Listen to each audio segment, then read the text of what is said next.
Hello and welcome back to another video from Mr. Matthews. This week we have the final video for the English Language Paper 2, AQA, Section A. So this is question 4 that we're going to be looking at today. So assessment objectives are the same throughout the paper, but today we're going to have a specific focus on assessment objective 3, which is going to be comparing ideas and perspectives, exploring how these ideas are conveyed and being able to refer to both texts. Key words that we are going to look at: compare, methods and perspective. These are the three key words for this question. I want you to have a little think, as we have done before, what do you think these key words mean? How would you define these key words? And specifically in relation to English, because these particular words sort of have quite a broad meaning and can apply to lots of different things. But specifically for English, what do these words mean? Okay, pause the video, have a little go at that, and then resume when you're ready. So, courtesy of dictionary.com, fantastic website for finding out definitions for words, and it's sort of sistered with thesaurus as well. So definitely give that a look to help you with your definition needs and also your synonym needs for thesaurus.com. Really, really fantastic website. But this is how the website defines these three words. So it's perspective, the state of one's ideas, the facts known to one in having a meaningful interrelationship. And the example is you have to live here a few years to see local conditions in perspective. Now, in relation to English, the main bit there is we're looking at one's ideas. We're looking at the writer's ideas. And that's how we're defining perspective. What are their thoughts and feelings on the issue they're talking about? Method, a procedure, technique, or way of doing something, especially in accordance with a definite plan. Now, how that relates to English is we're looking at the techniques and the way the writers are doing their craft, if you like, to see what sort of impact and effect they are trying to have on us, the audience, and how they're trying to convey their perspective. So the method and the perspective are very much tied in together. And then finally, compare, to examine two or more objects, ideas, or people, and note similarities and differences. So similar to question 2, we're comparing the two texts, but we're going a lot more depth and detail for question 4 today. Question 2 is a summary comparison, and question 4 is very much an analysis comparison. So we're really going to dig into the language today for this question, as well as considering the writer's perspective and the methods they use to achieve effect. So, title is, how can I successfully answer, that's a mistake there, I do apologise, question 4 on paper 2. And your power of 3, I did remember to change that, is what is the key skill that paper 2 question 3 requires? So going back to last week's video. To what extent is Lady Macbeth masculine? And lastly, what is the most important question on paper 2? In your opinion and based on the videos that we've been watching. So give yourself a few minutes to answer the power of 3, no more than 2 or 3 minutes, and then we will move on. Okay, so just before we move on, the learning objectives for today are to understand how to approach question 4, to be able to compare writers' perspectives, and be able to compare writers' use of methods and how these convey their perspective. So those are our 3 key objectives for today's lesson. Okay, so just again, quick reminder, it's assessment objective 3. We're comparing ideas and perspectives, exploring how these ideas are conveyed, and we're referring to both texts. Top tips for question 4. So just like I've done with the other questions and previous videos, just gonna go through some top tips for this particular question. So the first tip is to ensure that you follow the bullet points. Again, this is something that runs throughout most of the questions across both papers. The bullet points really are a great help and support for you if you pay attention to them. And make a comment on what the perspective is. That's really the key thing for this question. You've got to try to analyse what the writer's perspective is. What is their point of view on the topic that they are talking about? The question is worth 16 marks and is the highest mark question on section A. So by that logic, you should spend the most time on this question, except for section B. And you really should keep it as a high priority. You should follow a PED structure with a strong focus on perspective and methods used by the writers. And I'll add you can add an L to the end of that acronym, and that would be link, and just ensuring that you're linking back to the question and linking back to what the writer's overall perspective is. Ensure you allow at least 20 minutes to answer this question. The question is difficult, requiring you to analyse information across 2 texts. Save time by only finding the points that you need. So don't go crazy and try and find, loads of points and waste a lot of time. You probably want, similar to question 3 really, or question 2, you want to probably find 3 points across each text, 3 pieces of evidence at least, and not much more than that, because you're going to be writing quite detailed analytical paragraphs. And answering this question either before or after question 2 could be really beneficial for you, because both of questions ask you to look at both sources. So there's a nice intrinsic link between those questions. I personally recommend my students to go question 4, then question 2, or vice versa. So those are the top tips for question 4. Okay, individual reading task. So I would like you to read through both sources and then complete the medal challenges below. So our platinum challenges: what methods do the writers use to convey their perspectives?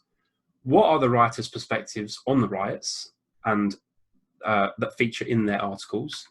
And silver, how are the riots presented in each source? Obviously, you should go for the medal challenge that's appropriate for your level or ability. Of course, you can do all 3 as well. That's entirely up to you if you have the time.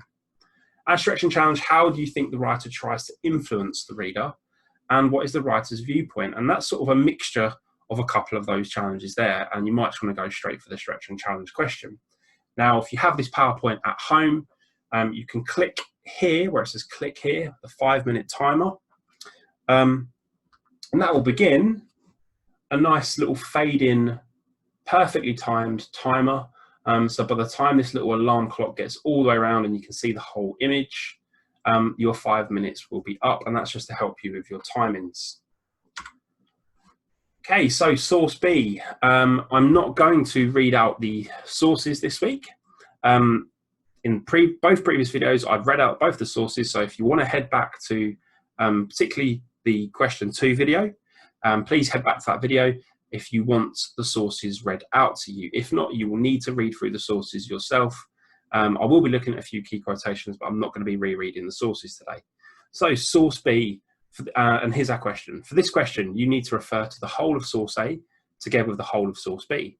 Compare how the writers convey similar perspectives on riots and rioters in their respective articles. In your answer, you could compare the similar perspectives on riots and rioters, compare the methods the writers use to convey their perspectives, and support your response with references to both texts. And here is the link for source A. I'm not allowed to sort of publish this article, so please head over to that link and read it there.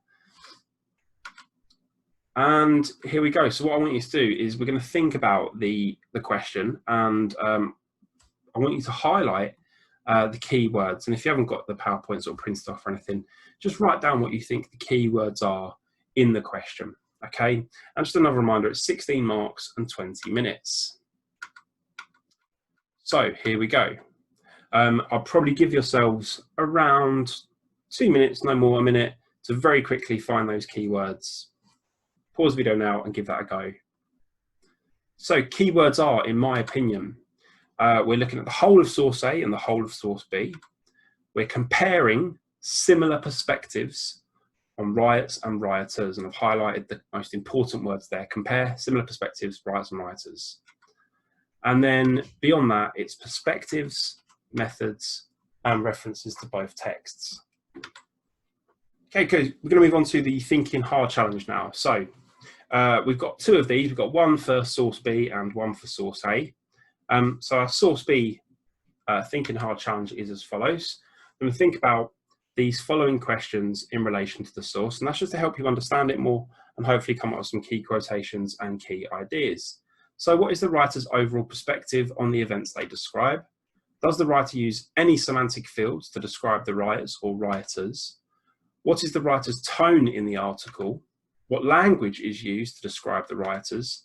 And how does the writer establish the writers? And those are our thinking hard questions and challenges. You should go from the bottom upwards. They get harder as you get towards the top of the pyramid. You should probably spend a good 5 minutes, 10 minutes on this. You don't have to do all of the questions. You can if you want, but maybe pick 2 or 3 that you feel are challenging for you, okay, in relation to source B. And then we move on to our source A, thinking hard challenge, our evidence analysis. So I've actually picked out some quotations for you now that I think are relevant to this question. And here are the questions to consider. So what do the quotations tell us about the writer's perspective? Has the writer used any methods or language techniques? What is the effect or impact of vocabulary, methods and techniques? And what tone or mood does the writer establish? Again, go for your middle challenge, the one that's appropriate for you. And I've just got a little example for you. So I had a look at the quotation, "The violence erupted in daylight in Hackney."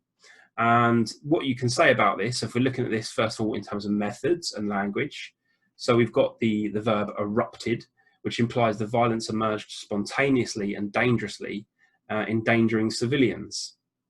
And then furthermore, this could imply that the writer feels that the riots are beyond control, and much like a volcano erupting, the writers are a force of nature beyond the control of the authorities. And you can therefore say that the writer's perspective is clearly that the violence is almost out of control, and you could argue is almost unstoppable, much like nature is. And I think those are the sort of ideas that I personally got from that quotation. So that's a sort of analysis that we're looking for when you're looking at each of these quotations. You don't have to do all of them. You might just want to focus on 1 or 2, and the same with the medal challenges as well. And again, this is just to help you for when we get onto the actual final question. It's going to help you, A, have some quotations, and B, have some analysis ready to go for when you write your paragraph. So between those 2 tasks, I'll probably spend around 10 minutes in total, 5 minutes on each. So you've got a 10-minute task there. Of course, if you just want to prioritize one to work on the skills more closely, please do that. That's absolutely fine. Lots of you are going to be working at completely different levels and abilities. So focus on the time limit, 10 minutes, and what you get done is what you get done in that time. Okay, moving on. So I've also highlighted a few quotations from source B that I thought really helped convey what the writer's perspective was. So this revolt has at last been quashed. And that could perhaps tell us that the writer feels this riot has gone on for a really prolonged amount of time. And the fact they're using quite negative language to describe that riot also implies that they also feel that these riots have sort of been against what is expected of society. And that's sort of further backed up with the other line sort of further down. The troops of the line appear never to have waded. They very much seem almost biased towards the troops and the police and their actions. And they use quite negative actions such as combatants to describe the rioters. So clearly their perspective is one where they're in favour of the local authorities and the actions they take despite so many people dying. And they're quite against the people that have risen up and rioted. So we've got quite a biased perspective and viewpoint from the writer here. Okay, so one final thing you can do to help you plan and prepare is to complete this table. So this table is split between source A and source B. And in one column for each, you're going to be focusing on what the perspective of the writer is. And I've given you one example there for each extract. And in the second column, you're going to be backing that up with evidence and the methods they are using. And that's really just going to completely help you form your plan for your argument for this question. Now, it's important at this point for me to say that we do a lot of preparation in these lessons for these particular questions. We're spending a whole hour on one question. That's because we're learning the skill and we're practicing the sort of methods that you need to go through yourself to answer these questions. In the exam, you are not afforded that much time, and it is worth me mentioning that. So this lesson really is to give you the skills you need to answer this question, but you do need to practice this question. So these things become second nature, and you can do some of them or even most of them, in your head very quickly in that exam. Time really is of the essence for this particular exam and this particular question. So I would give yourself 10 minutes at maximum to give that a go. Find perhaps 3 points from each side. The table is 4. If you've got time, go for 4. Please pause the video now and give that task an attempt just to help you with the next part. Okay, so we are now on to the final part, which is actually attempting the question. So once again, I've got this little timer up here. If you've got a PowerPoint at home, just give that a little click, and that will begin a 20-minute timer. We've got a clock here that's going to very slowly creep around to form a whole clock, and that's just to help you with your timing. So do not spend longer than 20 minutes to see what you get done in that time.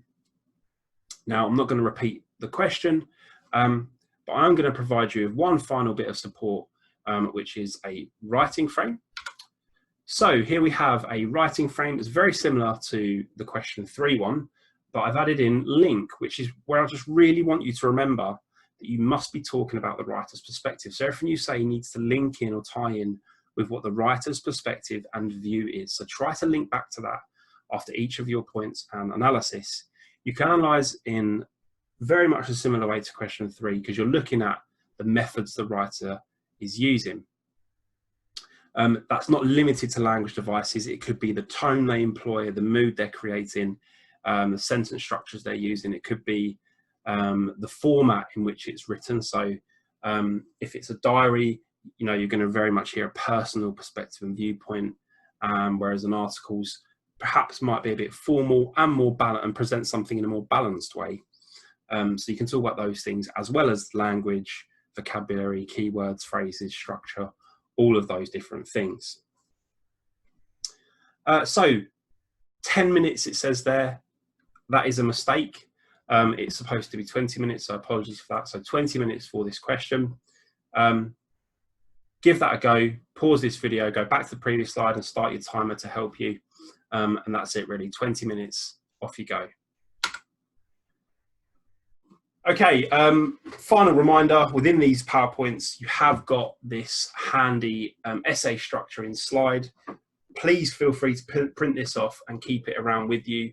If you've got a laminator, absolutely print one off and laminate it. Great to keep in your bag, just to help you when you're writing your essays, and not just for English. Some of these apply across multiple subjects, especially the technical terminology and connectives, as well as the sort of the banned statements. You don't want to use those generally either in other subjects that require you to write essays. So really useful resource there. Feel free to print it off and keep it around with you. And the final part of the video is our peer assess. So if you do happen to have a partner with you, please peer assess each other's work now using the literacy code first and foremost, and then the mark scheme on the following slide, which is here. So here is our mark scheme. It's really similar to previous ones, but it's focusing on AO3, which obviously has that comparison element in there. So we'll look at the skill descriptor for the top band, because that's what we should all be aiming for. So analyzes how writers' methods are used. I've spoken a lot about techniques and methods. That can be, just to clarify, it can be as simple as the type of word the writer has used, e.g. a verb, adjectives, etc. But we should also look for things like semantic fields. We should look for things, you know, other traditional techniques, rule of 3, alliteration, so on and so forth. But you must be specific on the effect of that, and you must be specific on how that relates to the writer's perspective. So the other thing you need to do is use a range of supporting detail. So that's why you need multiple quotations and pieces of evidence across, and where possible, try and embed those in your response, and shows a detailed and perspective understanding of the similar ideas and perspectives in both texts. So one final thing, which I haven't actually emphasized too much, but you are comparing, so you do need to use those comparison connectives. I'll go back a few slides actually, just to sort of show you those again. You do need to be using these comparison connectives. So similarly, moreover, or alternatively, in contrast to, when you're going between the two sources. And in terms of how you structure that and lay that out, I would be inclined to do sort of one paragraph on source A, and then you would compare that to something from source B or vice versa. But you do need to comment on how the writer's perspectives are different or similar. That's the key bit, how the writer's perspectives are similar or different based on the methods and the evidence provided. And that is question 4 in a nutshell. So hope you found that lesson useful. Please drop some feedback in the comment section for anything that you would like to see or anything you'd like help with, and just let me know. And that basically wraps up section A for paper 2. One more video to go, and that will be doing a section B, paper 2 question. And I'm probably more just going to spend time talking through general tips for that question, because there isn't too much to prepare for that type of question. So I'm going to do sort of a tips, hints and tips video to accompany that when we come round to it. So thank you for watching and listening, and I hope you get on okay with this lesson. Thank you.